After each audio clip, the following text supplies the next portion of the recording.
જય હિન્દ, વંદે માતરમ।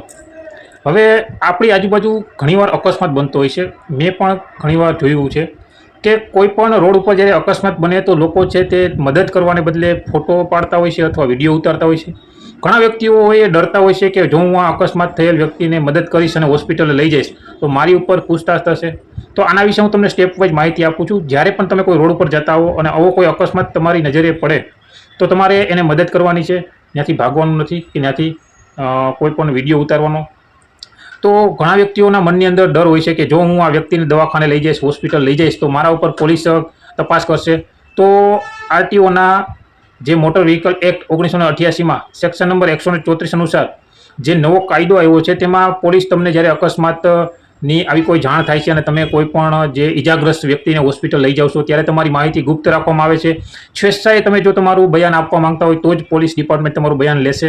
આવો નિયમ છે। તમારી કોઈ બળજબરી કરવામાં આવશે નહીં, તમને કોઈ કોર્ટમાં બોલાવવામાં આવશે નહીં।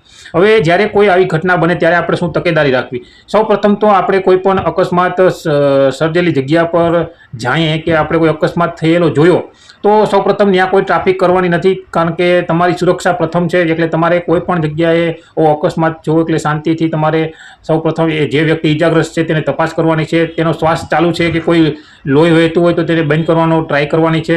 અને કોઈ પણ જે શરીરનો ભાગ છે તેને ખેંચવાની કોશિશ નથી કરવાની, જેથી કરીને જો તમે ખેંચશો તો ઘણીવાર ઈજા છે તે વધતી હોય છે। એટલે કોઈ પણ જાતનું ખેંચાણ આપણે કરવાનું નથી।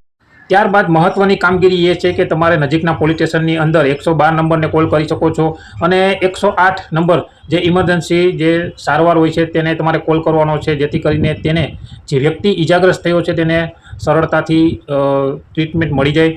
અને તમને ખ્યાલ ના હોય તો જણાવી દઉં કે નવો કાયદો છે ગુડ સામ્રાજ્ય લો, એટલે કે સારા નાગરિકનો કાયદો જે નવો અમલમાં આવ્યો છે, જેમાં તમને એક સારા નાગરિકનું સન્માનિત પદ મળે છે અને તમને સન્માનિત કરવામાં આવે છે। એટલે તમારા ઉપર કોઈ પણ વધારાની પૂછતાછ થશે નહીં। તમે જે વ્યક્તિ ઈજાગ્રસ્ત થયો છે તેને વહેલી તકે નજીકની હોસ્પિટલ સુધી તમે પહોંચાડો। અને મહેરબાની કરીને જે વ્યક્તિઓ માત્ર વિડીયો ઉતારીને ત્યાંથી ચાલતા બને છે તો આવું ના કરો। એક માનવતાની દ્રષ્ટિએ અને એક ભારતના નાગરિક તરીકે જે વ્યક્તિ અકસ્માતની અંદર ફસાયેલો છે, અકસ્માત થઈ ચૂક્યો છે, જે ઈજાગ્રસ્ત છે તેને બને એટલી મદદ કરી અને યોગ્ય સારવાર સુધી પહોંચાડો। આ એક ભારતના નાગરિકનું આપણું એક ફરજના ભાગરૂપે પણ ખૂબ જ મહત્ત્વનું છે।